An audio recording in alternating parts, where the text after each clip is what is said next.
Hello, everybody, and welcome to the Total Soccer Show. My name is Taylor Rockwell, and I am very excited because we have a packed crew today to talk some Major League Soccer. Joining me, as always, is not Lionel Messi's best friend, Joe Lowry. Hello, Joe. Hey, we just haven't, bonded yet. It's coming. The moment's coming. I'm going to get one of those Budweiser bottles that he mailed to every goalkeeper he's ever scored on, and that's going to be our connection moment. What? You didn't hear about it? Oh, I think it was Budweiser, right? Yes. It was this promotion that some Messi partner ran where the company shipped a bottle of whatever it was to every goalkeeper he'd ever scored on. And it was the number of goals that Messi had scored on you. So some goalkeepers got 30 bottles of whatever it was. If memory serves, that was the promotion, which is very clever. Yes. Anyway, we'll get there. We'll get there someday. Joe, do you think Messi, like sponsorship requirements aside, has he had more Budweiser or more Lay's potato chips in his life? I'm going to say more Lay's potato chips, so. but it's got to be close. It might be like a 1-0 situation here, Taylor. All right, a man who has eaten more Lay's potato chips than Lionel Messi and is also not Lionel Messi's best friend. It's Jeff Ruder. Hello, Jeff. Both are true. Yeah. Do you agree with Joe? More Lay's potato chips than Budweiser for Messi? Yeah, I'm trying to even think, do you break it down like chip to ounce of beer? And I think we're still at more Lay's potato chips because they actually 100%. Make him chomp on those things in those commercials. And he might just eat the one chip, right? But again, that's more than the 0 ounces of beer he's ever consumed. I would have thrown Pepsi into this equation, but I think he has actually had Pepsi before, at least Probably once. Had to. In a very famous story, he drank some Pepsi, and it makes me happy. Rounding out the crew is Lionel Messi's best friend. It's Michele Giannone. Hello, Michele. How are you guys? Hey. I'm happy to be here. I have a bone to pick. To pick right away. And we're back. I'm listening last week, like I always do, of course. And then Joe is like, well, Michele, maybe, hopefully, we can get him to the show. You all three have my Phenomenal number. Joe impression, by the way. I cannot go into a show if I don't get an invitation. So I have to force myself here. Terrible. I need listeners to understand how dialed in Michele is. Every part of that is true. So we finished recording. It's maybe been 2 hours since the show's been up. And the show's an hour and change in length, obviously, because we have a hard time getting shorter shows. And Michele texted me, he was like, dude, where's the invite? And I'm like, all right, let's do this thing. So we got Michele in. What I told Michele was, we just needed to wait for you to interview Messi post-game before we knew you were ready. Yeah. Taylor's done it, Jeff's done it, I've done it. Don't fact check that. And now that you've done that, Michele, we're more than happy to have you. So Taylor, I'm glad we could actually make this happen. Thank you. Yeah. I appreciate it. As am I. I mean, and Joe, you're correct. We've all had many different sit-downs, hangouts with Lionel Messi. But maybe for those who haven't, not trying to fanboy out immediately because we're all supposed to be professionals and whatnot. What how high were the emotions? How high was the anxiety when he walked over and you're like, oh, we're gonna do this? Okay, I'm gonna talk to Messi live on the air. Let's make this happen. Or are you just totally chill? I don't remember. I blacked out. That's a coping mechanism. Yeah. That was. Yeah. I'm gonna say something. That was the most surreal moment of my professional life. Yeah. Without a doubt, because it wasn't planned. And maybe, obviously, a lot of people don't know, but when we're doing an MLS game or any broadcast, whoever, there are interviews called on the field that are called flash interviews, post-game, right? And normally you do those interviews with, ideally, at least one player from each team. But Inter Miami has this rule that if they lose, they don't talk, right? So even if they win, you're not expecting to get Messi. Not at all. At zero.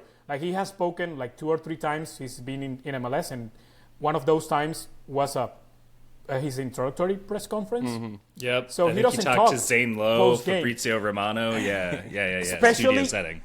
Especially after a loss. So I'm just standing there. I'm waiting for Luis Muriel and Marco Pasalic because Orlando won the game. So I was doing Pasalic for MLS Season Pass in English and Muriel in Spanish. And Messi is just standing there by himself, and on the broadcast, my coworkers, my teammates, were saying, "Well, it looks like Messi. Obviously, he looks very bothered and pissed. Who wouldn't? The team at that point, I think it was a terrible loss, and it was the culmination of a terrible moment that is still going on, by the way. And their teammates were getting into a locker room, and we were thinking that he's just waiting for all his teammates to go in, being the captain, the leader, and then he was the last one, right? And then I'm just waiting for Muriel stopping there, and he's like 10, 15 yards away, and I noticed that he's like eyeing me a lot. But it's like, okay, whatever. Like, it's not, but he's like, at one moment, like, just staring at me. And we just, like, lock eyes for a second. But I'm thinking, oh, Muriel is coming. Like, I'm trying to prep for Orlando, right? And then he just starts walking towards me. And 5 seconds that felt like a lifetime of like what's going on. Like, is he coming to me? Like, the locker room is that way. So, and then literally without saying a word, he by himself, not normally a player would club come handler with, like, the press officer, a Yeah. handler. By himself, he walks to me. He said, "Hola." He reaches his hand out, and I'm just like, for a second, just look at his hand, and in my mind, it's like, what's happening? What is going on here? And I said, "Hola, Leo," shake hand. You know what's funny about that, by the way? That's the most famous Argentine hand to never score a goal in a World Cup that you shook. Claim to fame. Claim to fame. Claim to fame. Good. And then 5 seconds, 10 seconds go by. I'm just standing there with him. It felt like a lifetime. I'm looking at him. He's looking at me. I don't know what's happening. He's not saying a word. And then finally, Rafa Cabrera, the Miami's press officer, comes by and he says, he wants to talk, go. It's like, what do you mean he wants to, what? What? Yes, go. And I'm looking at my camera, my producer. Everybody's freaking out. Everyone is freaking out. All I can think that I told myself is like, chill. Don't freak out. Don't F this up. Go. And it was like a switch that just went by in my mind, and I went like full professional reporter mode. Yeah. Even my tone changed. Boom, boom, boom. During the interview, I don't remember what he said. I promise you, I don't remember what he said. Someone filmed I it. remember You could like probably get a copy. bits and pieces because I had to like listen to what he's saying, and I'm trying to think of the next question. But I'm also like watching at him, and in my mind it's like Messi's talking to me. Like, I'm doing this. Like, this is happening. Mm-hmm. And the interview is done. You know me, guys. I'm very like low key. I don't like to talk about myself. But in that moment, I nailed it. Yes, you did. You did. And then he goes, and I swear I sat down, and for like 20 minutes, I was just sat down in silence, just shaking. Yeah, I'm sure. Shaking, and I was like, and then my phone is gone. Like, my phone is blowing up. Yeah. From Argentina, Venezuela, family that I didn't know I had, friends that hasn't spoken to me since, like, I don't know about them, like, since high school. They're showing up.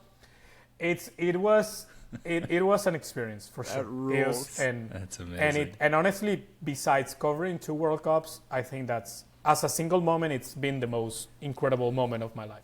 Okay, so actually this is really useful from a data perspective because we've really struggled to get a sense of how many international subscribers there are. You probably heard from all of them. So how many can you release Apple's subscription That moment base? from Michele was just an advertisement for Season Pass's global distribution. Is what that whole thing was. I like it. Dude, I can open my phone right now, and I have a couple Instagram posts about a picture and a couple pictures in the video. Yeah. Every minute that I open Instagram, I still get dozens of notifications of those posts. It's been nonstop. And obviously, like, people in Argentina freaking out, like radio shows in Argentina sending me DMs everywhere. Like, it's like, I've never experienced this, that a soccer player, spoke on a microphone to a reporter and the whole world stopped. Mm-hmm. The whole world stopped. Like, oh my God, Messi spoke. And it was like worldwide news. It was an incredible experience that because I don't get starstruck by players. Honestly, I don't. Right. I guess you can't afford to, right? Like, you just like, there's no way. Yeah, absolutely. Exactly. And that's what I think that I reacted well to the moment, and because I went like full, like no starstruck. I was just then shook by the moment because I knew that it's going to be a moment that is going to be engraved in my career. So I was like, okay, like now my career it's pre this, post this, right? Or it could be, I don't know, but it's I'm honestly, and it's crazy to say, but now when you are like in a bit of like introspective, it's like I'm one of the few people walking Earth that has interviewed Leo Messi. Yeah, and I think that's pretty cool. But, it is. You know, I don't so know. Yeah, it was.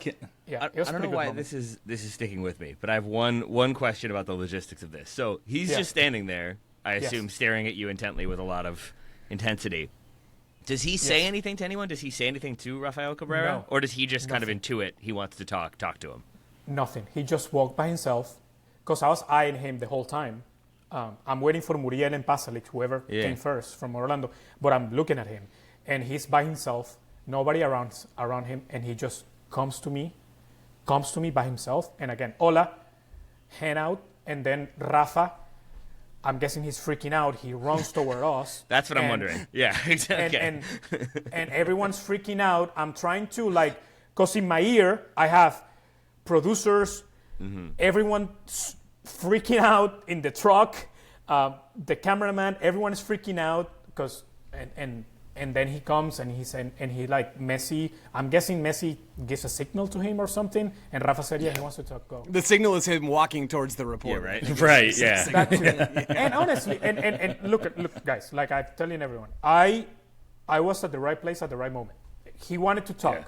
He wanted to send a message, and I know a lot of people got caught up with the referee criticism. But I think his third answer was the best answer when he said, now we're gonna figure out if we're a real team, because when everything's going well, the team in the locker room is going well. But when everything is going bad, now we're gonna see who we are. And I know, and we've seen, and I know for a fact that things got heated in the locker room after that game. Yeah. And when I say heated, it's not just, I know that the Athletic reported players only meeting. Not just the loss and the moment was the trigger for that players meeting. That's all I'm gonna say. Chicken and rice on the floor, Joseph Martinez style. Let's go. Love it. So that's all you're going to say about it, and now here's some questions about that. Do you think Messi is vocal in that locker room? Does he let others do the talking? Do you think there are other people more inclined to do the others do the yelling? talk? Okay. Others do the talk, and you can figure out who does talk. Robert Taylor's Ian Frey. He zooms in just to have some additional conversation. Guys, Austin's great. Barbecue's way too expensive, but I'm having a good time. Julia Gressel is on Zoom yelling at the guys from Minnesota. Oh, that's awesome. That's awesome. Here we are. All right, well, so you joined the club now, the illustrious club of all of us who have definitely talked to Little Messi. He walked by me once in a mixed zone, and I can say the reason why I wanted to ask you more about this is because the hush that fell over the assembled journalists of everyone just that's Messi. He's 5 feet away. This is insane. I've never experienced a player like that. The only thing that comes close is when Beckham first joins MLS. I was at his game against DC United, and there was the same level of is he going to talk to us? Is he going to be around? Is this going to be a real thing? And that's David Beckham, Lionel Messi, I think, still on another level in many different ways. So I imagine that was pretty surreal.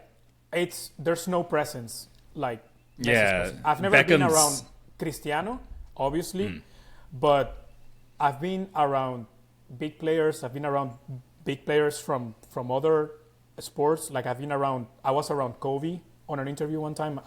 Did interview at Kobe. I've been around LeBron. When Messi walks into a stadium from the locker, it's just everything. It feels like everything stops. Everything stops. Everything is stopping. The time stops. Everything moves slowly, and he's the only thing. That moves in real time. It's romantic, really. It's difficult to explain, but I've never had that experience of a bigger than life presence, honestly. How Messi carries himself is how Donald Trump thinks he carries himself, is what I'm hearing. The whole world stops. Everyone is enamored. Everyone wants to talk to him. Yeah, that seems... Yes, sir. There we go. Perfect. That checks out. All right, well, we should probably talk about actual soccer as my voice Maybe. cracks there. That's lovely. But I'm sure Inter Miami will come up at some point in this episode or in the episodes to come because it's been an interesting time for them. They do get the draw this weekend. Do they talk after they draw? If they don't talk after they lose, will they give you half-hearted comments after they draw? They just send Noah Allen out as the token spokesperson after every draw. Yeah, I mean, last year we got a lot of Drake Callender's post-game interviews and, Nice. and Gressels and Ian Fraze. Yeah. I love that teams. I love that teams find them. that guy though. Like every team will be like, "This is the tough result guy." Like in Minnesota, it used Will to be Trapp. Ethan Finley, and then it's Will Ethan Trapp Finley. now, right? Like, and that's been the lineage though. It's just going through Berhalter's old Columbus Crew squad. Nice. Just saying, who's here? I guess you'll do our media today. Yeah. Let's do this then. Let's take a break. We'll come back. We'll talk about some actual MLS from this past weekend, starting off with Atlanta's win over Cincinnati. Back soon. Welcome back to the Total Soccer Show. I'm assuming you never left. I hope you didn't. Joe Lowry, let's talk Atlanta. They got a win. They did it. Can you catch us up on what their situation has been, and then maybe talk a bit about what happened this weekend? Yeah, if we had any sound effects that could make particularly unpleasant noises, we could just substitute that in for what their situation has been. This was Atlanta's third win of the season. This was their first. Nice. Is that it? Little delayed, Taylor, but, you know, I'm not going to criticize too much.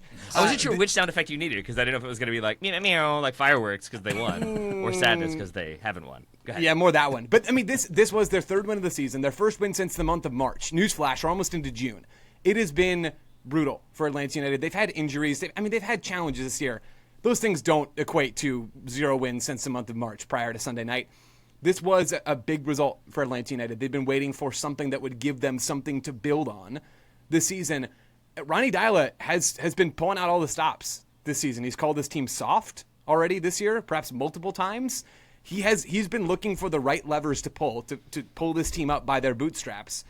And it felt like they found a little something against Cincinnati. We've seen the structure that Deila used in this game before from Atlanta United. They're playing out of this 3-5-2 shape in possession, where they've got Schließ and Fortune and Marenchuk as the three central midfielders. And really, they controlled that part of the field much better on the back of Jay Fortune's work in central midfield than they had for large chunks of the season. I think, though, the big change was Sabalov Janitze starting as the right wing back for this team over Brooks Lennon, who had injured himself in the first half of a loss against the Philadelphia Union last time out for Atlanta United. And Doyle pointed something out very, very aptly in his column, which is always excellent. People should read it on MLSsoccer.com. Doyle That's had Matt this line. Doyle, not Glennon Doyle. Yes, thank you for clarifying, Jeff. Important work, as always. As per Opta, Atlanta United had launched the fifth most crosses in the league, on average about 13 per game coming into Sunday night. Just 2 of those 13 crosses a game were on the ground. The others were lofted efforts, and a lot of those were coming from Brooks Lennon. In the first half against Cincinnati, they did not launch a single cross, according to Opta.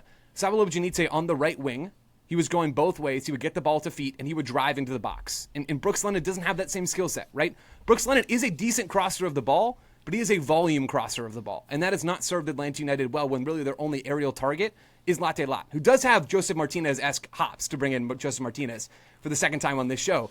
He can get up there, and we've seen it this season, but it's been so inefficient for Atlanta United, and having Saba in that right wing-back role, I think, changes things. I'm not all the way there in Atlanta whatsoever. Like, their breakthrough comes in this game after Latte Lat takes a cheap shot, I think, at Nick Hagland, ends up breaking a rib. There's some lung damage. Hope Nick Hagland's doing okay.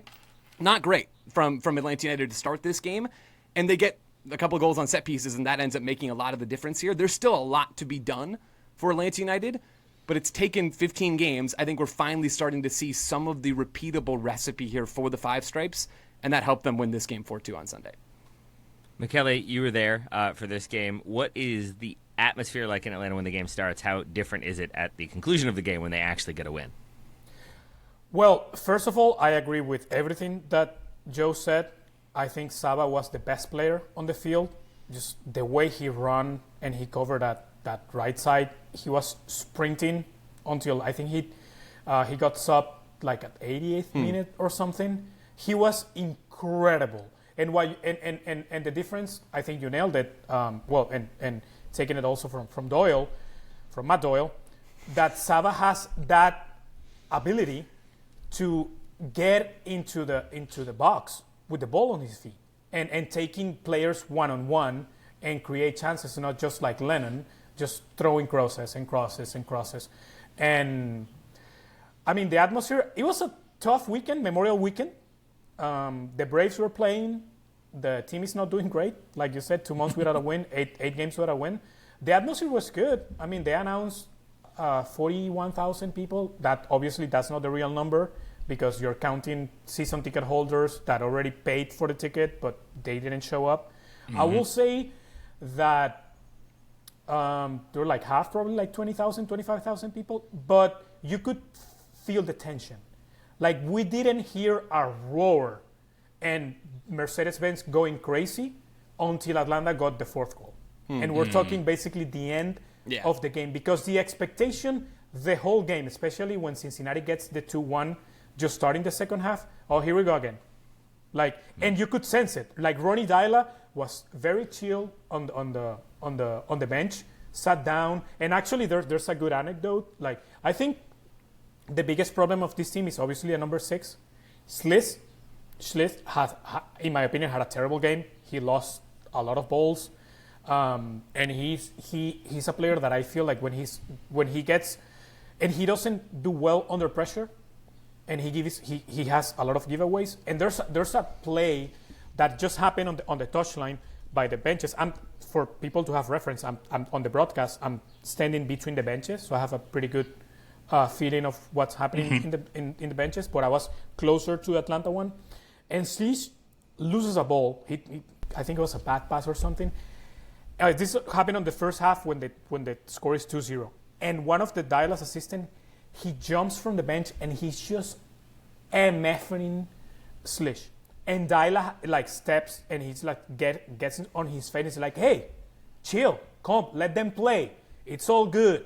Like sit down. This one the game is 2-0. So he was very like chill.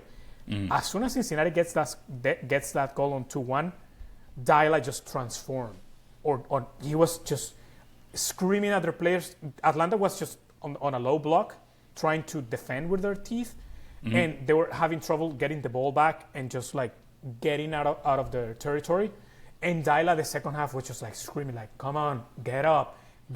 Like trying to find something. And you could feel that in the second half, the tension was rising, and the Atlanta bench was dying and living and dying with every play. And everybody thought that Cincinnati was gonna get this game back, and Atlanta was gonna lose it. Because talking with Daila, and he's said this several times during these weeks, and they haven't put together 90 minutes of good soccer, like a good game of like 90 minutes of good soccer, and they always struggle at the beginning of the game, before the halftime, coming out of halftime, and at the end. So coming out of halftime, a lot of struggling. But when you look at 15 through 30, yeah, that's where best team in MLS. And it was a weird game because Joe already touched on the Hoagland injury, but Guzan had already like 2-3 incredible saves when the game was 0-0. So this could have been easily Cincinnati 1-0 up, and then it's done. Like Atlanta is not coming back. By the way, Brad Guzan, at least eye test, is having the season of his life. At 40, 41 years old, I don't know. Like he made like 4 or 5 saves on this game alone that were incredible. At least from my viewpoint on the field, they were incredible. So I said it during the playoff series last year. I'd rather have him in the men's national team pool as the sage veteran than Zach Steffen. Like I will agree with that, and I'm with Joe. I think this is, unless they prove something against Orlando tomorrow on Wednesday, I think this is kind of a fool's goal as of now with Atlanta. Why is that? Like, what do you need to see from them against Orlando? Is it just a win? Is it just is it being better than in a time period other than minutes 15 through 30? Like, what would convince you a bit more? I just need 90 minutes of good soccer, of good defensive soccer, 90 minutes of Guzan not saving your butt every 10 minutes. I need to see Michele doing a lot of work to not have us have to bleep anything on this episode. Thank you. Somebody please take the keys on the midfield between Muyumba, Schliess, Click, and Fortune. I think Fortune had a really good game. Yeah, he did. On this league, on MLS, and I think you agree with me, is that you need a good number 6 and good center backs. right? Yeah. That's you need that. You need that structure. And Yep. Atlanta doesn't have that right now. And they suffered in transition. Again, I think Cincinnati could have go ahead on the scoring sheet first, and then they don't have that capacity and structure, calmness with the ball, especially on the midfield, to get back in games. So they were very lucky on Sunday, in my opinion.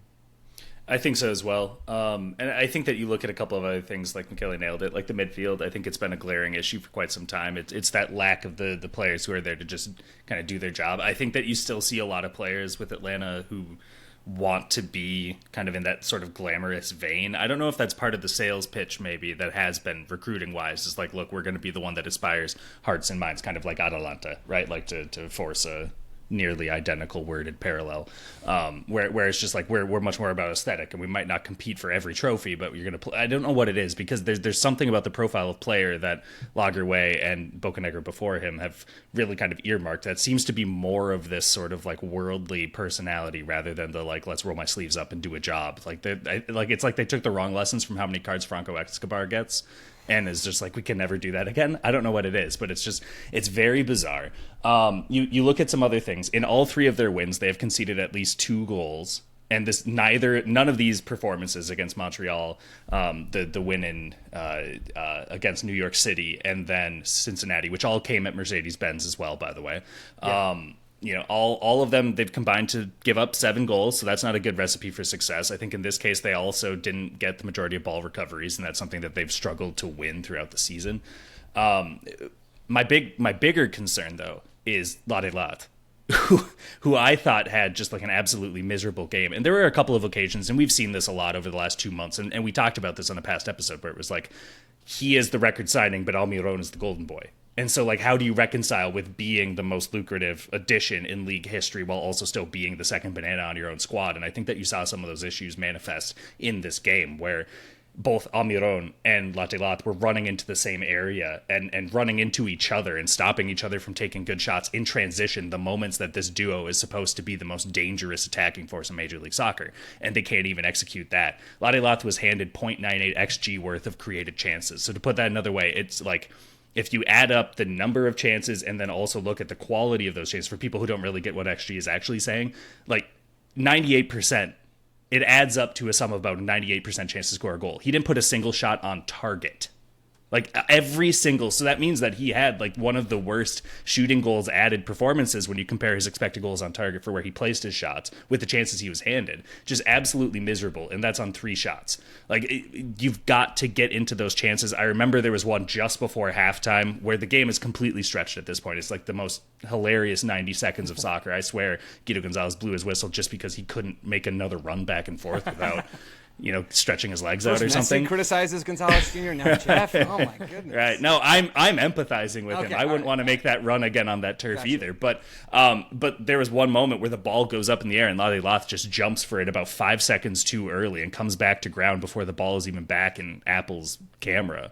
Like, just completely misreading it. And you just look at that, and that is a striker who is really frustrated that he is not able to do. You can kind of start to see the other side of the transfer where Middlesbrough maybe said, hey, maybe this is a really good valuation to sell him in the middle of a promotion campaign where we are pushing to try to make it back into the playoffs under Michael Carrick. And he is one of our leading scorers, and we are still willing to sell him in the middle of the season. Usually there's a reason those players are expendable in that January window, and I'm just kind of worried we're starting to see some of that inconsistency manifest with him in Atlanta right now. Joe, on the flip side, any concerns from you for Cincinnati, given that no one is fully convinced by Atlanta, and since he lost this game, but also haven't been in the best run of form, not the worst run of form, but not the best either? Yeah, weirdly, for a team that's second in the East, they were second in the East coming into this game. They're still second after this loss. The East had just a wild weekend over the weekend, so a little bit of a mulligan here for Cincinnati. I have not been especially convinced by them all season long. So Ben Wright and I do these power rankings on Backfield where we analyze each team every week, and they consistently rank high in the power rankings. Like top 5, I think they'll be dropped a little bit this week, 8, 10, whatever. They're a good team. They've been up there based off of talent and my perception of their talent rather than how they've actually played. They've picked up a lot of results. They have almost never checked that Ronnie Dowell, let's play 90 minutes of good soccer box, which I think Pat Noonan would probably echo. I am not all that concerned about this team even still because they have so much quality. Like I look at this group, and I have a hard time being worried about them. I think if they can get healthy consistently, and it's been a carousel at center back for this team, right? Injuries left and right. Matt Miazga coming in, Hagelin going out, Hadebe injured. Like there have been so many injuries for them in the middle of the back line. And only recently, over the last 3 or 4 games, has Pat Noonan settled on what I think he thinks is this first choice group. Maybe with the exception of that second striker next to Denke, but getting Luca Oriano at right wing back over Yedlin and moving Oriano out of the forward line and settling on, getting Nwobodo and Buka, I think, have been in and out of the lineup a little bit as well. That's big. There's just been so much chopping and changing. So I'm still not there on Cincinnati yet, but I'm also not worried about them in a weird way. I'm still sort of in wait and see mode, but hedging towards, you look at this team and you look at what they've done in the past and you look at the quality they have, I have a hard time being worried about them at this point. And I will say this was a weird game for Roman Celentano as well. I was not in stadium, right, but I was watching this, and there were a couple of instances where Matt Miazga pretty much had to take him for a walk and talk, Aaron Sorkin style, to try to figure out what was going on with his movement. Why was he converging when he was? Why wasn't he coming off his line? Something as a goalkeeper I've noticed is compared to the other younger Americans in the league, like Schulte and Chris Brady, he's not coming off his line as confidently. No. And so I think that you find these times where if you're facing set piece after set piece and he's getting chances on goal, he is going to wobble a little bit. And to be clear, he's having a pretty good season, like a top 5 underlying numbers sort of season in MLS. And he missed the Gold Cup squad right before this, right? So I wonder if there was a little bit of sort of a mental, I've got to prove it, I've got to do it. I feel like I'm better than Matt Freese and Zach Steffen. Why am I not on this squad? Whatever the case may be. But we've mentioned Nick Hagelin. I can't overstate, having looked at the aftermath of when Walker Zimmerman picked up that injury against Charlotte in April, how many players in Nashville's locker room were we were just really rattled. We had no idea what to do. When you have a player who is that much like the heart and soul of your team since your expansion year in both of these center backs' cases, who goes off with an injury that you think was a cheap shot, in this case, right, when we're speaking just about the Hagelin one, and there wasn't even a yellow card shown for it, it's going to take a little bit to sort of shake that sort of rattling, and it really looked like Cincinnati played like that in this case. Let's take a look at a team that definitely have some issues to figure out. St. Louis City, not going swimmingly, not going as maybe positive as I thought it might have in my season preview. I'll throw that one out at the start. Go ahead. Well, no. I just wanted to say something real quick on Cincinnati, if you allow me. I'm on the same page, and I think Joe said it. Am I worried that they're not going to make the playoffs or be top 4 on the East? No. Right. No. Am I worried that they are really, really right now a contender for MLS Cup? Yes. And somebody that you guys didn't touch on, it's not that Evander and Denke have little chemistry. They have no chemistry. They have no chemistry. Yeah. Zero. Yeah. They don't look for each other at all. If I'm not mistaken, they didn't pass the ball to each other in this game one time. Zero. I can tell They you. have assisted one to another just one time. Evander to Denke against Columbus last week. And I just wanted to say something that I had the opportunity to speak with Pat Noonan before the game, and he was saying exactly what you guys were saying. I'm not happy the way this team plays. This is Pat Noonan saying, the defense and the midfield, being Pavel Vuka, especially Pavel Vuka, he raved about Vuka. Mm-hmm. This team, the defense has carried us. We know that we're winning these games because individual moments from Evander, from Denke. And he said, this is going to sound like a criticism, but it is a criticism towards Denke. He's scoring goals, and that's why he gets the money that he gets. Mm-hmm. That's why we paid him. But he has to work and be better at finding spaces and his movements off the ball, trying to figure out what's going on between Evander and Denke. But it's crazy to watch it live on the field. They don't look for each other at all, and that is concerning. I believe it. Evander comes in after being the focal point of Portland, doesn't get a preseason with Cincinnati with how late those moves made with Acosta as well, who, by the way, Cincinnati hosting Luciano Acosta on Wednesday. That'll be an interesting one. But of course they have no chemistry. You didn't give them time to build chemistry, and that's always been such a weird thing about those really. But it's been 15 weeks already. Yeah, and that's right. That's true. No, that's totally fair. So, you should have Taylor. It by then. No, it's all good. Now I'm just I say this in jest, but I kind of mean it seriously. Do they need karaoke? How do you build chemistry if it hasn't been built after 15 weeks? You might. I don't know, man. I honestly, I don't know. I think Noonan's word carry a little bit of weight. Like, I mean, Denki, like, basically, like, if you're not in the right spots, Evander can't find you.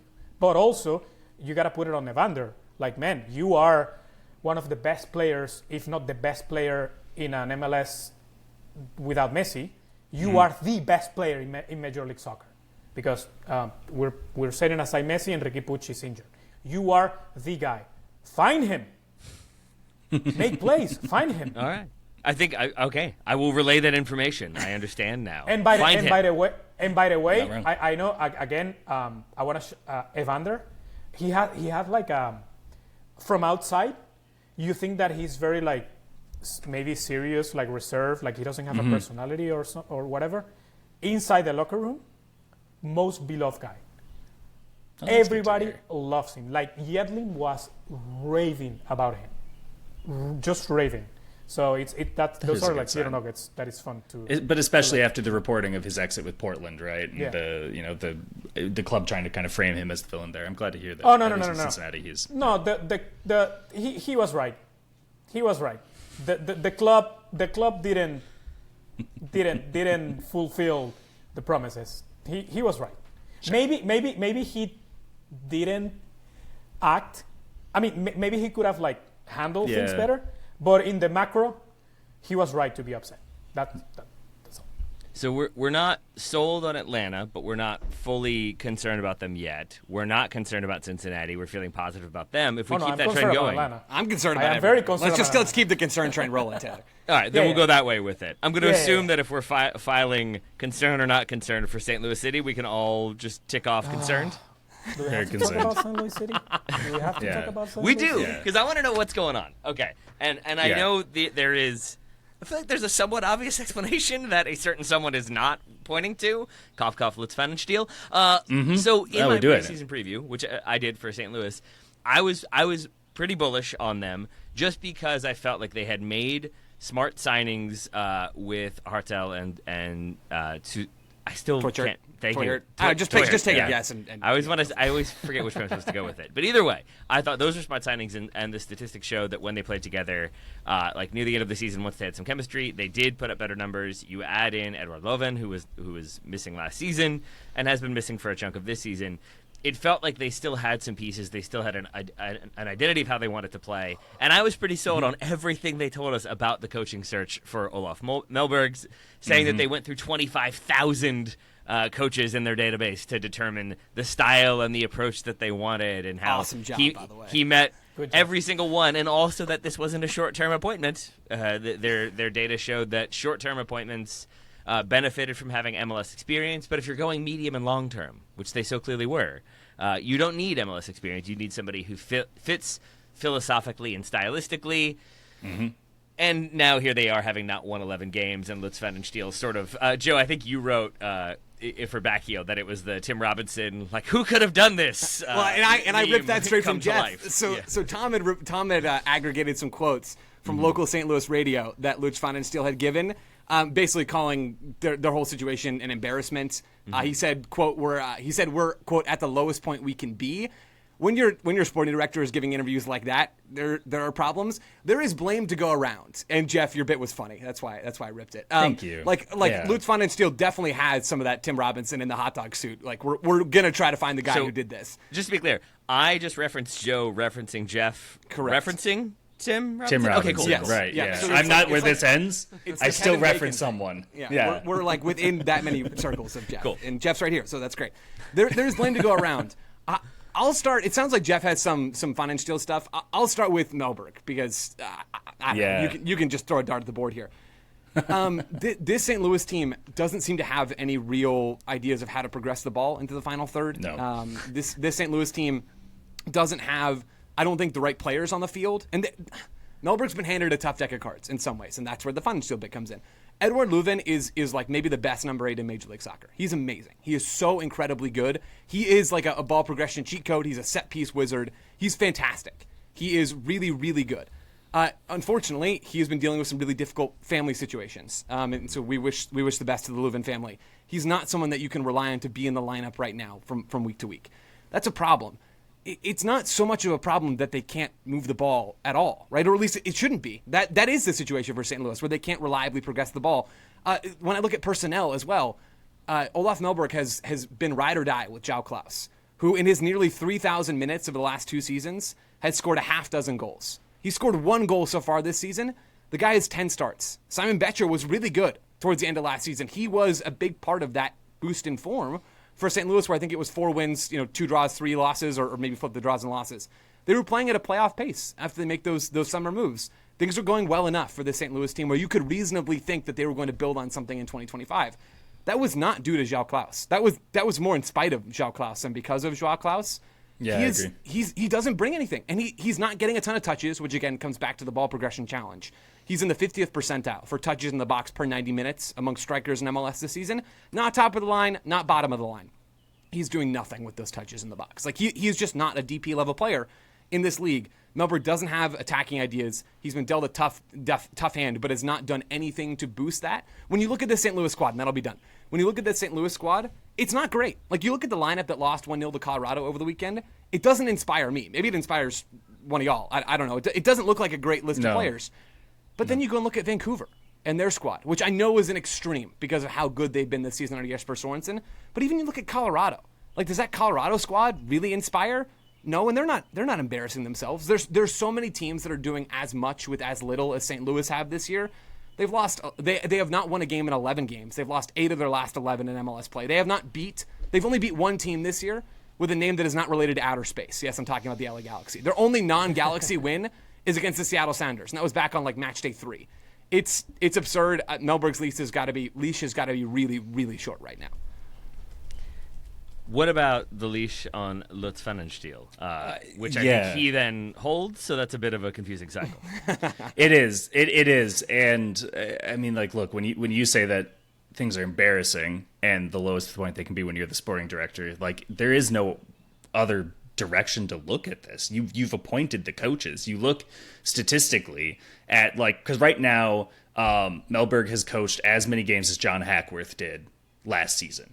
And then obviously you have a 56-game sample of Bradley Cardell in MLS and counting the playoffs. And you look at the stylistic differences where they're so much more reliant on set pieces, which is, if you're good at set pieces, a very good tactic. They have not performed thusly so far, but they're leaning into that more. Less of the ball, less of the field tilt, the most languid press that they've ever had, conceding more shots than they ever have,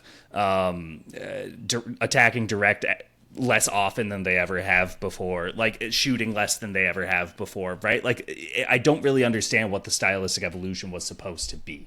I don't know if Pfannenstiel really had that vision of, I don't want what Bradley Cardell is doing, which was such a clear, discernible identity and ideology where you are able to sign players who fit that. There are very clear tactical fits for a positional play model like Red Bull Soccer, right?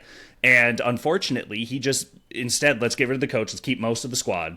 And then there are some player trade-offs that have been really, really interesting that I don't really understand. Like, Tim Parker was made expendable, but Josh Yarrow and Kyle Hebert have been their, like, lead center backs for a few years. And, like, I don't know how I don't think you're seeing MLS Cup winners with that caliber of center back, to go back to Michele's point that you need good center backs and a good 6 to win in this league. I don't think they're of that caliber. Anthony Markanich was, traded for a bag of balls like late last year and then scored 2 goals to flip a U.S. Open Cup result against them. Where he didn't celebrate the first goal, did celebrate the second goal, by the way. That's nice. The etiquette. If you score against your former team twice, then you can celebrate. And there's really no, especially if it's a winning goal in a knockout game. And then AZ Jackson, traded to Columbus last year for $650,000 of allocation money. I think a lot of us would say that's a pretty good return for AZ Jackson, just with his inconsistency and maybe where his career has trended since his first breakout with St. Louis. But at the same point, it's that Johan Cruyff thing of, like, would you rather have a player or a pile of money? Like, what have you done with the allocation money that you got for it? And this roster looks worse than it did last year, than it did before this trade was made. So I just don't really understand where the vision is right now. I don't understand where this is trying to evolve. And I think that sort of mixed, muddied messaging really shows up when you look at the squad, and then the results are just going to follow when that is your lack of vision. I was trying to remember the Cruyff quote exactly, because I didn't get it for a minute, and then it clicked. I've never seen a bag of money score a goal. That's such a There you go. Yeah. He rules. It's so good. He rules. So good. So we're all feeling super optimistic about San Jose. They're totally going to turn it around and make the playoffs. All good? Huh? San Jose are going to be great. St. Louis. Excuse me. San St. Jose's Louis, great, yes, dude. yes. I love San Jose. Okay, let's talk about them then. Let's talk about them. St. It Louis? does seem like St. Louis, No. there's not a lot of Get easy San solutions. Luis out of my life. Strong feelings from Michele on that one. Okay, let's get San Jose into your lives. Let's shall talk San Jose because I love San Jose. You know what? On my season previews, I had them 4th in my predictions. Good for you. On the West. That's courage. I love Can San you, Jose. Michele? Can you talk me through that truly? Because I want to know how you did that. I'd had a few drinks. What was it? What did you see? Like what was it? What did I see? I mean, have you heard of Cristian Arango? Have you heard of Cristian Espinosa? Have you heard of Hernan Lopez? Have you heard of Bruce Arena? 3 of those 4 Joe? people are good at their jobs. Yes. Hernan Yeah, my Lopez. favorite inverted midfielder.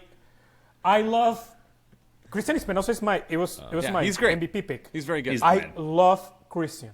So they were, the way I saw it, San Jose last year was probably the worst team in MLS history. I don't know exactly the numbers in front of me, but Defensively, they were. I think yes. they conceded 80 defensively, goals. First they team allowed conceded like 80 72 goals. goals That's or right. something. Yeah, Absolutely more. ridiculous. Yeah. Yeah. And more. but you could see You guys are the such dorks. talent. There were players that you could see between all the mud. Like you could see Cristian Espinosa. He had like 15 assists. How do you get 15 assists playing on that team? You have Hernan Lopez, who I think is awesome. You have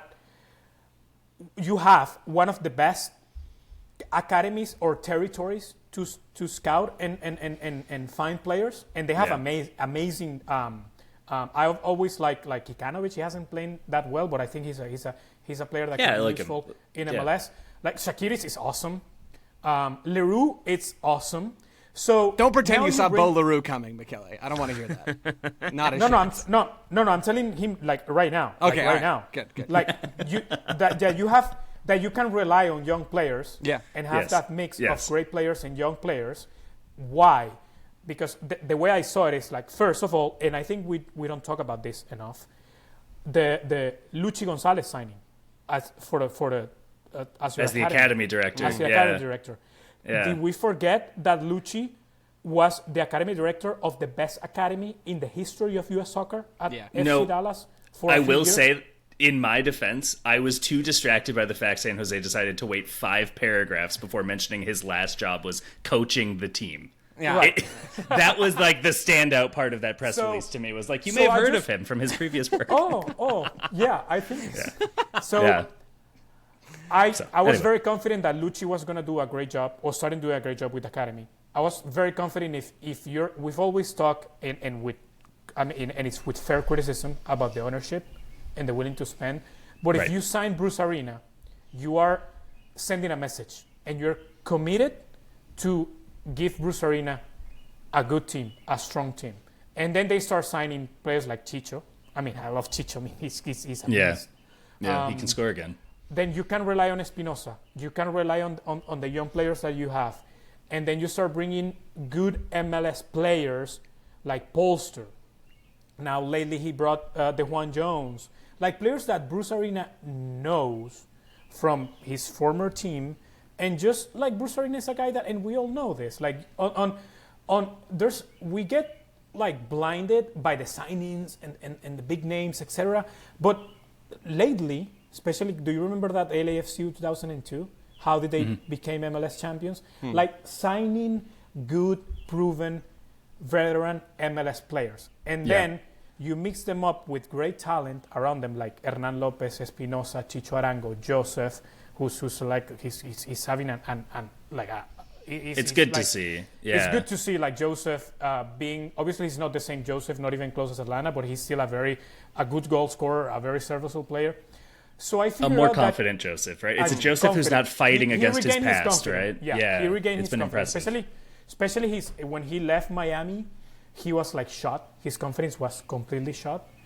And I figured, they're going to struggle on defense. But that's every team on MLS.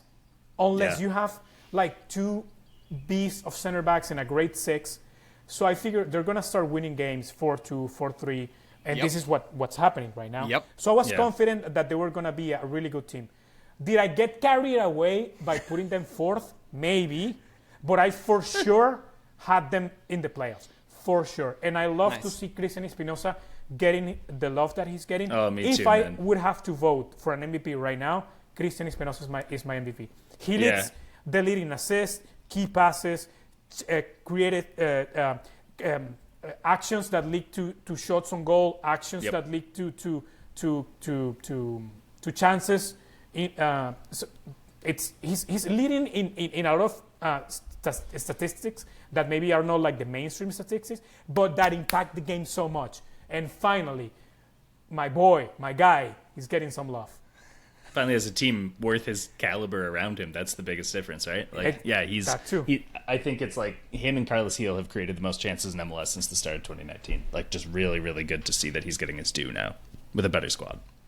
I still think they're going to finish like 7th in the West. But still, that's a lot better than being one of the worst teams in MLS history. Yeah. Right. Yeah. That's still the playoffs. Still playoffs from being the worst team in MLS history a year ago to this. Totally. It's amazing. It's I like what we expected with Chicago, right? Yeah. I legitimately think San Jose are a good team. Like, I was writing about the top teams in the West because it seems so clear in the West right now. It's Vancouver, and then there's a little bit of a gap. And then you have Seattle, and you have Minnesota, you have San Diego. I think you have LAFC. I'm not 100% sure on that. And then it might be San Jose as far as who the next best team in the Western Conference is. So, yeah, credit to you, Michele. They're good. They're fun. 3-3 draw against Houston. It's must-see stuff, really. It's a great time. Oh, don't give me enough credit. My MLS Cup pick was Atlanta United. So don't give me enough credit. Way to bring yourself back down. That makes me feel better. Oh. Yeah, I gotta keep the ego in check. Yeah. Obviously, we are going long on this episode. I am fine with that because I have more questions. I would like, if anybody has a thought, how does Bruce Arena keep doing this? How does he, like, for all of the knocks against him, for all of the, like, he doesn't care about tactics and statistics and data, and he was a lacrosse coach turned soccer coach, like, he keeps having success. He keeps making teams functional or more than functional. Anyone have thoughts on how Bruce Arena continues to do Bruce Arena things? Yeah, he's not dogmatic, and I think that that's a huge asset for him. Like, he is someone who is much more adaptable. He's someone who doesn't necessarily have to say, like, I have my guiding vision of how this has to go, and if you don't fit it, I'm going to make your life miserable until you want to leave. Like, we've seen with some other coaches in this league who maybe have more of that, like, ideology-driven coaching persona. I think that once, you know, like Michele said, once he finds guys who he works well with, who understand, I might ask you in this matchup against the Revs to do some really, really thankless stuff, but we've got this game coming up in 3 weeks against Houston or whatever, in 2 weeks against Houston, and you'll have a chance to do some more fun stuff then. So let's make some trade-offs here. Like, he and his staff can do a little bit more of that. I think that he has the pedigree. Like, he's the winningest coach in MLS history. Like, there's just a certain point where a player, like, especially a player, when you look at, like, the squad of San Jose, or if you look at the squad build of New England, right? Like, he's not going out and trying to rebuild the MLS best 11, right? He is getting proven MLS contributors and validating the work that they've done beforehand and asking them to continue to do it and improve upon it in the future, rather than say, like, why aren't you Thierry Henry on the wing, right? Shamit Shom or whatever, right? So I think that it works a lot better that way. And I think it makes him very adaptable. I think maybe he likes a challenge, and working for Robert Kraft seemed like hard mode on a video game, and then all of a sudden you go to John Fisher and I mean, like, you're setting records that have never been set before, but it's been really impressive to see. Yeah, Arena, people listen to him, which has already been said. I talked with a bunch of San Jose folks in preseason, and they were talking about, like, he walks into training, and it doesn't matter if you're Cristian Espinosa, who's been their best player for years and years and years now, or if you're Arango, or if you're Joseph, like, people know who Bruce Arena is. Even these guys who aren't American and who don't know the in-depth lore of Bruce Arena. People listen to him, and he understands the game at like a fundamental level. He understands how to set up teams. And I think ultimately the most important piece in all this is that he's got an eye for talent. Like, it's the players that win the games. In New England, he turns over that roster. He doesn't just coach the roster. He turns over the players. In San Jose, they moved a ton of pieces in this last window and are still doing it up until the end of the primary window, and they will likely do it some more. Like, I'm not sure how long Michele's boy Hernan Lopez is going to be around in San Jose. Like, there are more moves to be done here for San Jose over the next few transfer windows. he sees talent, and whether that's a Bo LaRue, sophomore out of the Super Draft who did nothing last year, who has been legitimately one of the best central midfielders in MLS, and I know every other listener, like 50% of the folks listening to this show don't know who that is. You will soon if you don't already. Like, he spots talent from nothing, right? I'm not trying to, no offense to Bo LaRue, like guys that people don't know. He spots those players, he spots young players, and he can bring in guys who can impact the senior team. So yeah, Quick's really good. Bruce Arena, very good at his job. There we are. All right, let's take one more break. We'll come back. We'll talk about a few teams with a big week ahead of them. Maybe some USMNT. We'll see how long that particular chat goes. Should be interesting. Back soon. Welcome back to the Total Soccer Show. Two big games coming this weekend for Vancouver and LAFC, respectively. We've got Vancouver in the CONCACAF Champions Cup final on Sunday. They came back to beat RSL over the weekend. LAFC in the Club World Cup play-in game on Saturday. They drew with Montreal this weekend. Jeff, which of those do you think is more important? More important? Yes. I think if... Like, look, it's a game of soccer, so, like, I understand. But, like, I think that the stakes... MLS would probably take more pride from Vancouver winning the CONCACAF Champions Cup in Mexico than they would take in sending a third MLS team into the newly formed Gianni Infantino's Club World Cup. Like, I think that when you look at just what's at stake financially, you have to go the other way, right? And you have to say that no MLS, like it's kind of that rare 8-figure prize pool at the end of a game that you just don't see in North American soccer. Like MLS Cup, you don't make that much. The US Open Cup, you don't make much. CONCACAF, you don't make that much if you win it. So yes, I understand that there is some more like, is this more important to win? But I think just in terms of like what actually, if we're going into this like way overplayed MLS versus Liga MX sort of discourse, like I think winning CONCACAF this year with the run and the way that Vancouver has made this run, I think would send a louder message than LAFC winning at home in a one-off for a tournament that Gianni Infantino created from his rib. I think I'm going to disagree with you, Jeff. Go for it. Okay. I think, and it's not about sadly, I think it's a lot to do because it's Vancouver playing that game. If it's a brand name, I think the attention and the push will be bigger.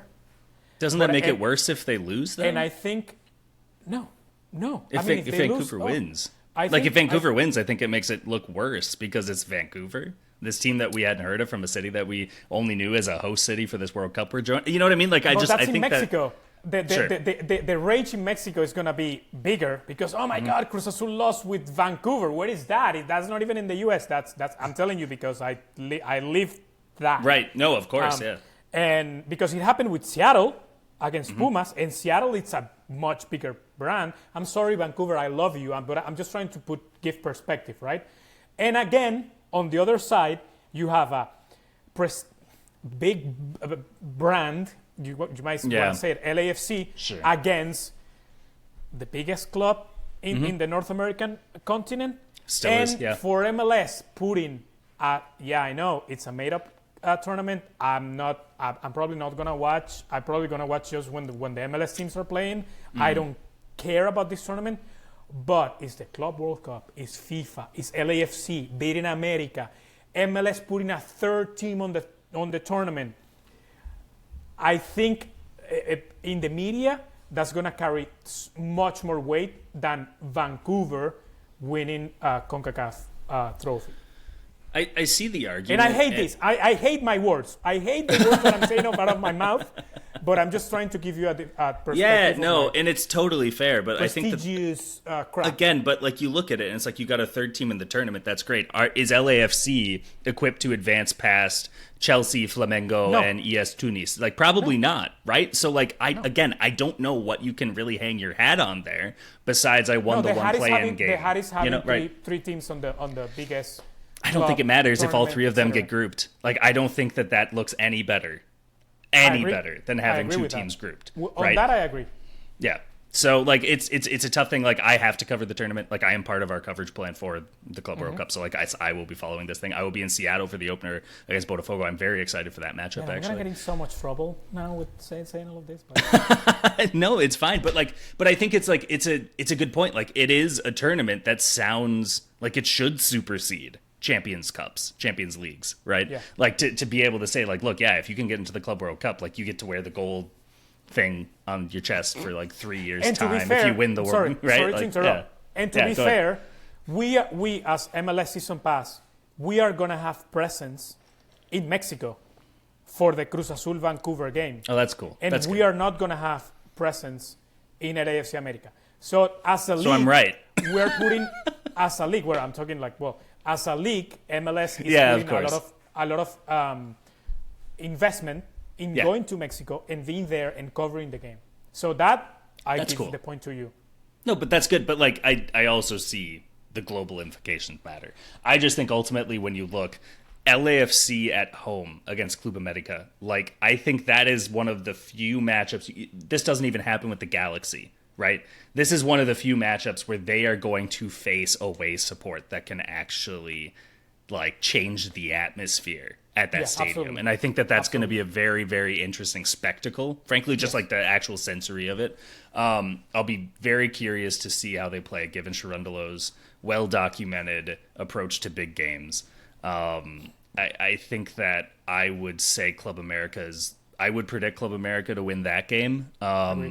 It's a little bit more of a coin flip, you know, especially after Cruz Azul, I think, just lost in the Clausura semifinal to Club America, right?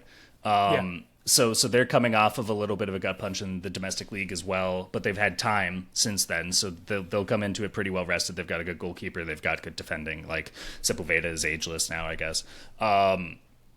But yeah, I think overall when you look at it, I think this Vancouver team's going to play with a lot less fear. And genuinely, actually, this is the big thing. Vancouver has played at their best when they don't have to be the one setting the narratives, when they can be the one bucking them.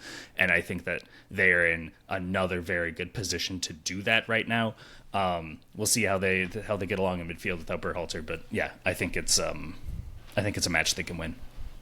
Joe, we are a show that oftentimes focuses a lot on the USMNT, on Americans abroad.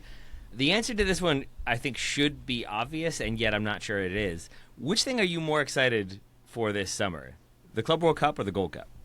The Gold Cup, for sure. Are you? I'm still. Okay. I don't know exactly where to land on the Club World Cup. We'll do a little bit of stuff about it here on the show to peel back the curtain. I'll be like Michele, though, mostly, where I'm watching the games involving the MLS teams. I've kind of gone in waves for this Gold Cup roster, and I am curious to hear what Michele and Jeff have to say about it, because I know we'll talk more about it tomorrow. I think it is incredibly unfortunate for the U.S. that they're playing with what amounts to a B team, sort of heading into the final summer ahead of the World Cup, that there's not going to be a lot of these big-name guys. I think that is a really tough break for the U.S. At the same time, the more I've sat with it, and this is a little bit of a change in tone for me from last week, although I still mostly stand by my opinions. I am pretty excited to see the Diego Lunas and Quinn Sullivans and Sebastian Berhalters and Alex Freemans and whatevers. I think there's a legit chance that a few of these guys carve their way into actual roles next summer and do improve the squad, a squad that has not improved outside of Diego Luna since the World Cup. So I'm kind of back in, and I'm still a little bit miffed about the entire situation right now with the U.S., but that's also like a personal apathy kind of thing as well. So I am ultimately still excited for the Gold Cup more so than Club World Cup. Can I maybe tee something up and then sit back and sip some coffee for a while? Michele, with your job with MLS now, you don't cover the U.S. men's national team as much as you used to. How's life been on the other side? I don't cover the USMNT at all. Yeah. And my life, it's infinitely better. Oh, good. I've been sitting like this with my hands behind my head, stretching out, just reading and watching this stupid drama about Christian Pulisic and not coming to the Gold Cup. Yes. I love it. And thinking that the 2DN Michele would have to be involved in that and dealing with that and had to give hot takes and had to figuring out what's going on. It's so wonderful that I don't have to deal with that anymore. And don't get me wrong, 7 years covering the USMNT, Qatar, two World Cups during that frame, Russia without it, Qatar with them, best experiences of my professional life. I owe a lot in my career to covering the USMNT because it gave me, for example, the path to meet you guys, for example, and be part of the US Soccer MLS family. But it's just so dysfunctional all the time that I don't want that in my life anymore. So I'm very, very happy about it. And to answer your question, I'm very, very happy that I'm just going to enjoy Gold Cup on my TV, on my couch, or in the MLS studios watching it. So I'm very happy. Yeah. Why is the Pulisic story stupid? Because do we really, really, really think that Christian Pulisic playing Gold Cup is going to have an effect on a World Cup that is going to happen a year from now? Bars. I think that is crazy to think. Yes. Because we got to understand that. Let me make a step back on it. Do I agree that Christian Pulisic is not playing Gold Cup? No. I would love to have Christian Pulisic playing Gold Cup. Do I care? No. Because we already know that Pulisic, McKennie, Tyler Adams is there, but we already know the guys that are not there. Where? Pulisic, McKennie, J.R. Robinson, they're going to be there in the World Cup. So what's the job right now? Filling the roster. Mm-hmm. And Pochettino needs to find those guys. So I'm actually on one side very happy that a lot of those guys are not present, so we can give real minutes to Diego Luna, to Freeman, because you know me, I'm not a Joe Scally guy. You and me both, my friend. I think we need to find another right back behind Serginho Dest, or having a true right back. For example, in the case of Freeman, hopefully that Freeman can make his case. So when Dest has to play left back on an emergency, or which that has happened in the past, right? We gotta figure out the midfield. I think a player that is in danger of not making the World Cup, and I'm being serious about here, is Gio Reyna. So we gotta figure out that other player that can step in that 10-ish position, that advanced 8, 10-ish position. Diego Luna, Malik Tillman. We gotta figure out the 9 position, because nobody has stepped up. So I'm very excited to see Aguiman, Brian White. So I ask the fans, so what do you want? Because you're always trashing the Gold Cup. You're always trashing CONCACAF. We are above CONCACAF. So why are you so enraged that you don't have your A team on Gold Cup? Why? There's a year to the World Cup. There are more games to be played. And we already know that having Christian Pulisic is not going to have, it's not going to affect, I mean, it's going to affect the team possibly because having Christian Pulisic makes the team stronger, but it's not going to affect at all what's going to happen in a year in the World Cup. That's why I think the discussion is so dumb. And again, the people that are killing Christian Pulisic, I wanna ask the question, and I love mi hermano, Nico Cantor. I love him. But I'm always he takes Rap beef, this is great. He was like, he's saying something, I'm sorry, saying Messi would cut off his legs Messi quit the national team. He did, after losing a tournament. Yeah. Quit during a tournament, the Argentina national team. And you're going to tell me now that he will, like, get the F off. Like, give the players a break on this one. Yeah. That's my opinion. And I think Christian Pulisic has gained that trust that he's going to be mentally focused and physically well to play in the World Cup. That's it.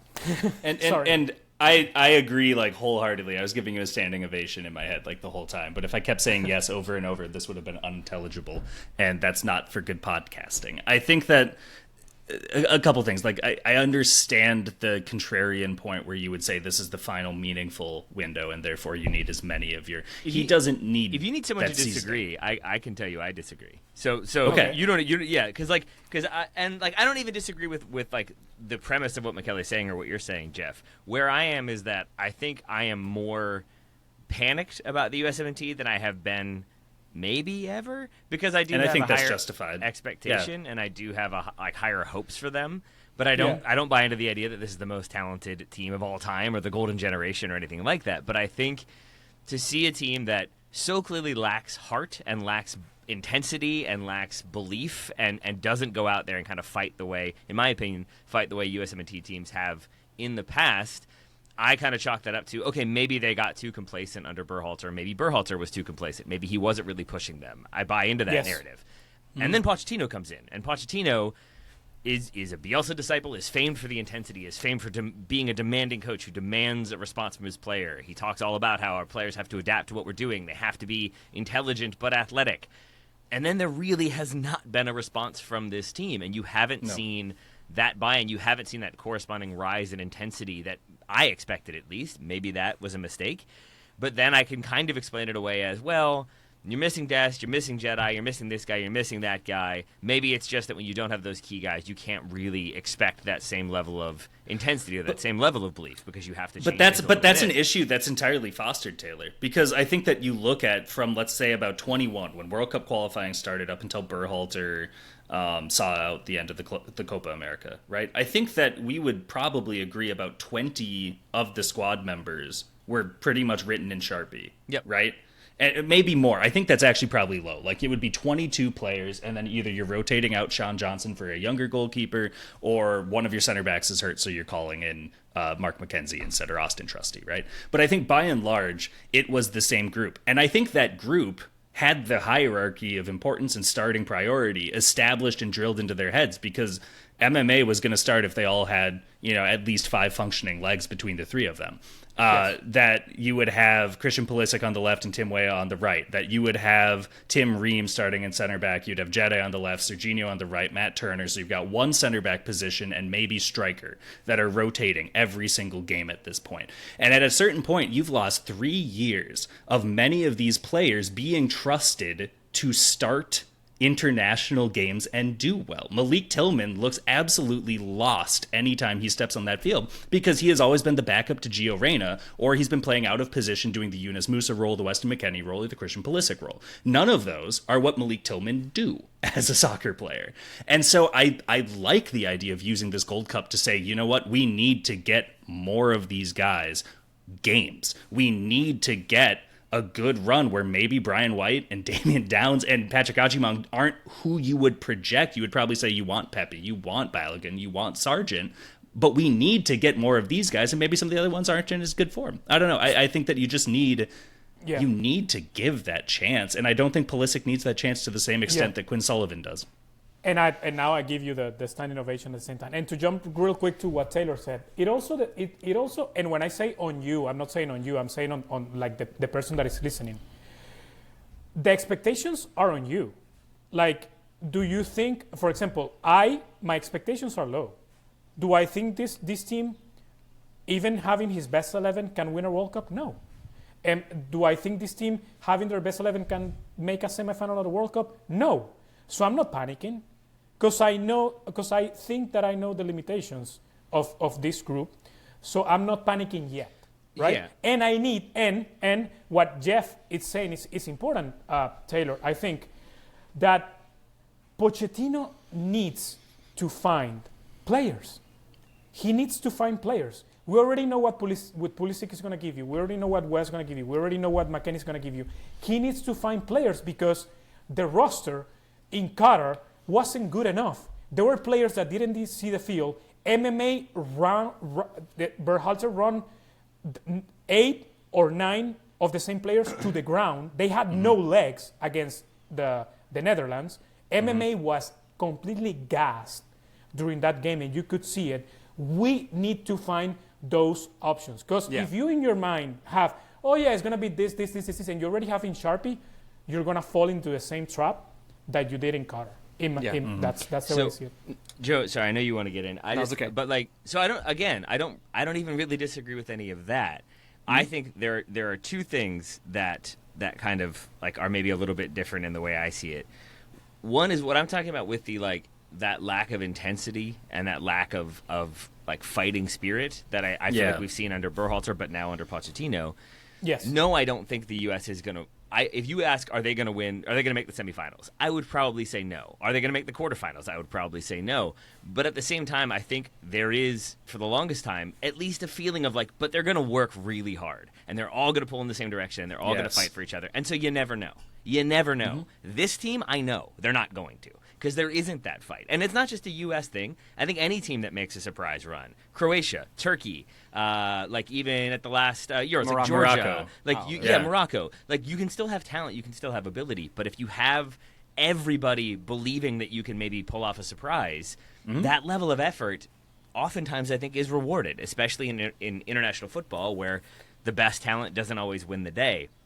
But right now, there's no... I don't have that same belief because I haven't seen that from the squad, and so I don't blame Christian Pulisic necessarily. I think it's just it's the worst optics in that moment because the narrative is already these guys don't care, these guys don't have the belief, the commitment, and now you've got guys being like, I'm kind of tired, I need a break, and it just I think that's probably an unfair way to paint it.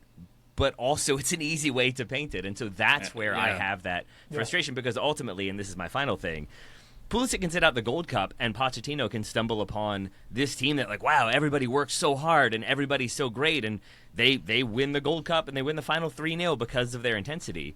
Pulisic is coming back into that team. So, like, you have these guys sitting out. You can stumble upon a formula that works, but ultimately, those guys are coming back into that team, in my opinion. You can't leave Pulisic out. If he does... more power to him, but here's the thing. You know what? Yeah. Sorry, Jeff. I'm going to tell you now some of. You know what? Why? Also, I don't think that Christian Pulisic is not a big deal because I know for a fact, I really do, that he is one of the few that is always 100% committed. When he's in camp and he's training and the way he approaches the game, he's always on it. Always. That sometimes he doesn't perform the way people want for him to perform or being this soccer savior that is going to take over games. That happens because you also depend also of your surroundings and your teammates. But I can tell you something, that there are a lot of times, and this is me saying this, and I know it for a fact again by covering this team, during Copa America and during other tournaments before that, I know for a fact that Christian Pulisic was not happy with a lot of players in that locker room and the way they approach the game and the preparation. And let me read you this quote real quick that Tim Ring told me after they got eliminated in Copa America that same night at Mixon. He said, "This is a fantastic group, as everybody knows, but sometimes the intensity falls through the cracks. If we start to think that we are a finished product, then guys are going to stagnate and just stay at the level they are at." And this team sadly has, not sadly, good for them, but we've had a lot of young players that have been labeled as the next big thing, the golden generation, that have been playing in Europe for a long time in big teams. And when they come to the national team, they look at the national team. I'm not going to say that they don't respect everything, but they didn't take it as seriously on the field and on the preparation as they should have. And I know that for a fact, and I know that for a fact from players that have been in that locker room. And that group has had cracks in the last couple of years that it didn't have at the beginning. At the beginning, I'm talking 4 or 5 years ago. Yeah, this cycle, or this squad groups. Like, the one that played in Copa America. When Dave Sarakin started introducing half of them into the pool, and then Greg Berhalter oversaw the rest of them, right, through the Copa America. Yeah. Yes. Yeah. So do you feel like there's an argument then that maybe Pulisic is like, I'm going to sit this one out, show me what you got? Yes. Okay. I can buy that. And I'm not reporting that. That's my feeling of like my experience. I think that I don't need to be there. Like I need that my coach, Pochettino, now, you wanted a big name? Okay, you got it. Now do your job and find players, develop the players that we need. And I mean, I'm just, this, again, I'm not talking on behalf of Christian. This is my feeling.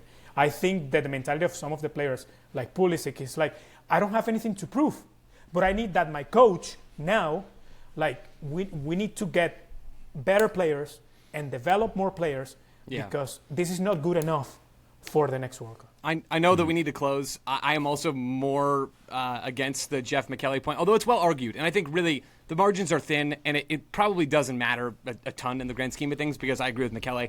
It's not, the U.S. isn't going to win the World Cup regardless, right? The thing that would hold some water for me is if there were two really good dynamic wingers that we were stoked to see this summer that needed an opportunity that weren't going to get it. Yeah. But the wingers in this squad are Haji Wright and Brendan Aronson. Like, who are we testing out in that Christian Pulisic position that's better than having your leader, the guy who's setting the tone in the locker room, for the only, I'll make this clear, the only extended camp that the U.S. will have under Pochettino prior to the World Cup. This is it. You don't get it in the fall. You don't get it next spring. You kind of get it before the World Cup, but then it's really too late to implement a lot of stuff. Yeah. I just think if you're trying to find those players, great. I all about that goal. Those players do not exist in Christian Pulisic or Jedi Robinson's position. We get to see Max Arston, who I love for the crew. Get to see Max Arston at left wing, at left back. Like, I don't know. That argument falls flat to me. Joe. You're not looking for those positions. You know that you're right. Then why not have those players in the team? If you're not looking for those positions, and the argument behind why it's good that those guys aren't here is to give players opportunities, which again I think is a compelling one in a vacuum. But at those two positions where you're missing two of your biggest and most reliable players, I don't think you gain what you guys are saying you gain from this process. That's fair. But I broke my moratorium on I think he's gonna gain on finding players at the positions that we are lacking, which is depth at right back, depth at midfield, depth at the 10, depth at the 9. Because we already know that the left wing is going to be Pulisic and the right wing is going to be Wea. That's not going to change. Yeah. Right. Yeah. So then my point is that you're not gaining anything by those guys not being here. The argument at that point becomes, well, it's good. It's good because you want to have Christian Pulisic fresh and all of those things. I'm sensitive to that argument, and I agree that the Gold Cup is not the biggest deal in the world, but I don't really think either way you were going to get Diego Luna minutes. Either way you were going to get Quinn Sullivan minutes. From the moment that Wea and McKennie and Reyna were not going to be in the squad, those guys were going to play. Like Alex Freeman, maybe you get a Freeman argument because Des plays left back. I also think Poch is going to ease Des back in a little bit into the equation because he's not been very fit. So either way we were going to see Alex Freeman. I sort of trend towards missing your leader not being good when you're trying to fit new players into the squad. But ultimately, the thing we can find common ground on is that it probably doesn't matter a whole lot in the grand scheme of things.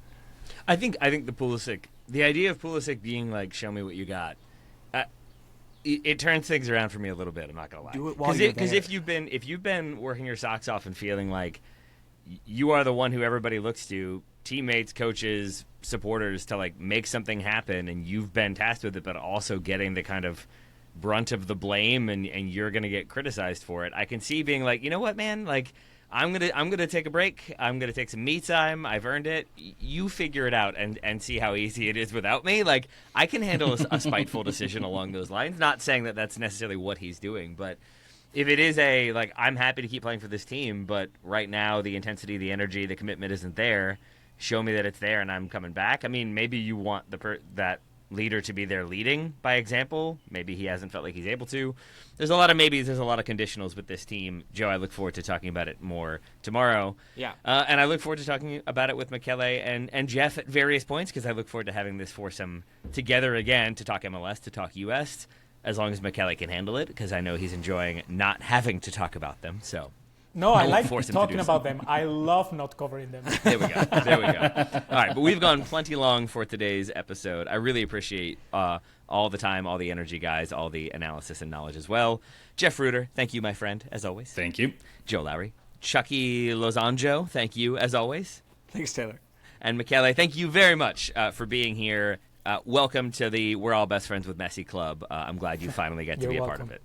But really, that's an incredible moment, and credit to you. You deserve all the accolades because you bust your butt, man, and you are a good dude, a good pal, and good at what you do. So thank you for all of those things. I appreciate it. Thank you so much. Of course, man. Listeners, thank you all so much as well. You guys are great, too. And we will talk to you again tomorrow.